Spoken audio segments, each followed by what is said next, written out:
Hello, I'm Peter Fadde, talking about training next-level softball pitch recognition. The first question is probably why you should train pitch recognition. 3 reasons. 1, to increase team offense. 2, to prepare your best hitters for those best pitchers they may see at tournament time or at their next level of competition. And 3, to differentiate you as a next-level hitting coach. Then the next question is, what exactly do we mean by pitch recognition? What we mean is the ability of hitters to pick up the pitch before the ball is even released by movements of the pitcher, whether that's locking out a front knee for a drop ball or getting a bent knee and inside a rise ball or whatever it might be. Before the release, at the release of the pitch, and immediately out of the hand. We're talking about the first third at most of ball flight. Now, there's 3 things that a pitch can do, any pitch. It can come straight on in as A, you're lucky if you get one of those. B, a pitch that looks like a strike and ends up out of the strike zone. Or C, a pitch that starts out of the strike zone and comes in. And our goal really is to be able to not chase the B, to not give up on the C, and to be all over the A if we're lucky enough to get it. Now, this particular special ability that we'd all recognize great hitters as having is something that's actually been studied quite deeply in sports science since the early 80s in a variety of sports: cricket, baseball, softball, return of serve in tennis, goalie play, these sort of things. Anything that's a ballistic reaction where the top performers are able to do it while seeming to have all the time in the world. And yet when they measure it, they don't have superhuman reaction time. It's something that's going on between the eyes and the brain. And the way they studied that was with this video-occlusion method, where you get the point of view of a participant and then you cut it off at the release or at various points, and they have to guess the type, in this case, of pitch or the location of the pitch. So that's the method that is used in the expert novice research approach. That is, they take known expert hitters and skilled but lesser hitters and compare them and see if this skill differentiates them. It does, and so that lets you know that you're really onto something, both with what you're looking at with the pitch recognition and also with this as the way of looking at it. From there, then, the breakthrough is to develop it into a training program, and you have to accept that this is recognition only. So you're taking the perception-action link and you're breaking it so that we can have part-task, drill-and-practice type approach to just the recognition part. You've got other ways of working on the swing mechanics and other parts of that. So this kind of targeted fidelity part-task approach is not anything new to coaches. We work on a lot of things that way. But with hitting, for whatever reason, we've always felt like, well, that's what comes with more and more at-bats until your eyes bleed. So we're just trying to take that aspect of hitting and make it just as systematic as the mechanics or strength and conditioning parts. So I started researching this in the early 2000s. That's my 2005 vintage research computer. This particular subject really showed how the method can work at its best. She was a 4-year starter, so you see in her first 3 years, she had a pretty modest offensive output with her 218, 318, 346 slash line. She stayed in the lineup because she was a tremendous athletic center fielder. Now, we did the pitch recognition training before her senior season, and she had a breakout season with that. And that's because she wasn't learning to do something she couldn't do before. She could hit.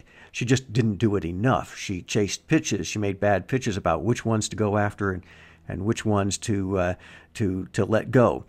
And so we were actually fixing what was the problem, and is the problem for a lot of really good hitters, especially as they get to higher and higher levels. So the thing that made this really interesting was that she had 3 teammates who really were the same profile. They were all right-handed, regular hitters, no slappers. They were all 4-year starters. By the time they were seniors, even as juniors, they were batting 3, 4, 5, 6 in the lineup, with our subject being in the 6 hole. You can see their slash line is considerably more consistent. And going into their senior year, you actually got what you would expect to see, which is a 10 to 15% improvement across the board. Of course, with our subject, the one that really stands out, is the 77% improvement in slugging. And I highlight that because we really want to emphasize that this is not a passive skill. In fact, if you look at the on-base percentage there, you'll realize she actually walked less than she had before. But that's because she was that six-hole hitter, and her job was to clean the bases of anybody who was left out there, and she did to great effect in that season, tying a team single-season record for home runs and leading the conference in home runs and RBI, as well as being selected first-team all-conference. So that's what we can see when we take this kind of approach and are able to take a hitter who can hit and really get them to that next level. The question becomes, how do we take this, what was a research method, and turn it into a viable training method? So that's where GameSense Sports comes into the picture. I'd had people over several years say, we can turn this into a great product, and we'll make 3D, and we'll put VR glasses on them, and all of this sort of thing. And we say, no, this is a Twitter simple approach. It's scientifically sound. This is the way to do it. So that's what we've got. We've got a number of pitchers. Every pitcher has a drill in it. Here they're taking Allison, a college pitcher, and choosing right-handed to right-handed, right-handed pitcher to right-handed batter, right batter's box view. The hitter you can see guessing using the computer app. All green means that she got it right. So there's a change-up strike. And choose the next pitch. You can see there's a pitch count up there. And, if they're fooled, most batters are then going to usually want to get a replay of that pitch. When you get the replay, you get a little bit wider view, so you can see the plate, you can see the shape of the pitch. And actually, we want people to get lots of replays because really what we're trying to train is what you see out of hand, what it means at the plate. Out of the hand, at the plate. So we really encourage them to get as many replays as they can in that, so we're really putting that association together.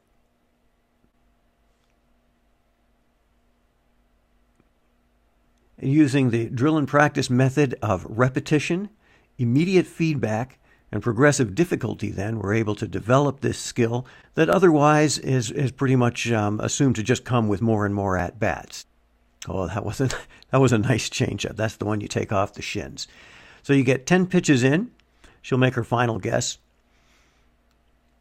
And then get a score for the drill. Now the computer's telling her that she can start a new drill, which means you beat that one, and that's the only reward you get. You don't get any bells or whistles or firecrackers or anything like that. You get in this case, she's going to go in and choose the harder drill of that. Now it doesn't automatically go to that. She could go on to another pitcher, but in this case, she's doing that natural progression of getting the advanced.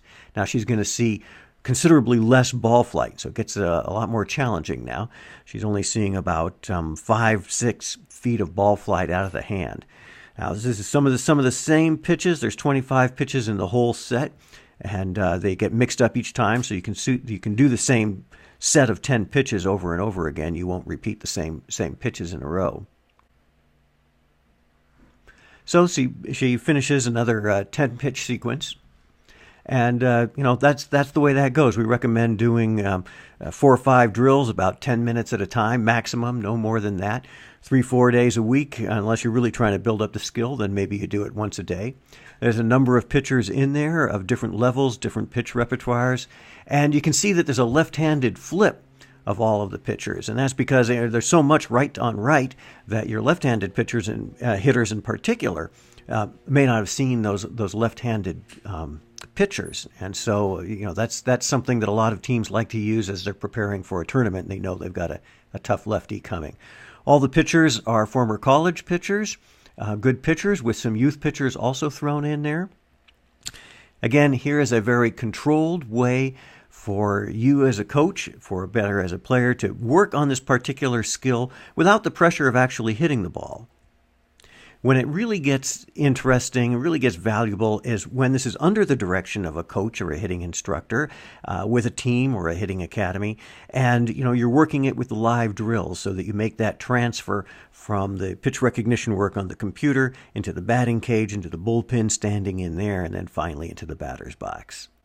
Where, if things go as planned, we're now reading pitches much earlier, and the batter may not be able to tell you why, but we'll be able to work down to that drop ball or get on top of that rise ball, take the curve the other way, or get out in front of the screwball, or whatever hitting adjustments you teach them to those pitches, because they had just that moment's earlier recognition and the confidence that brings to a hitter. And that's what we're after as we attempt to train next level softball pitch recognition. Thanks for your attention. I encourage you to check out GameSenseSports.com.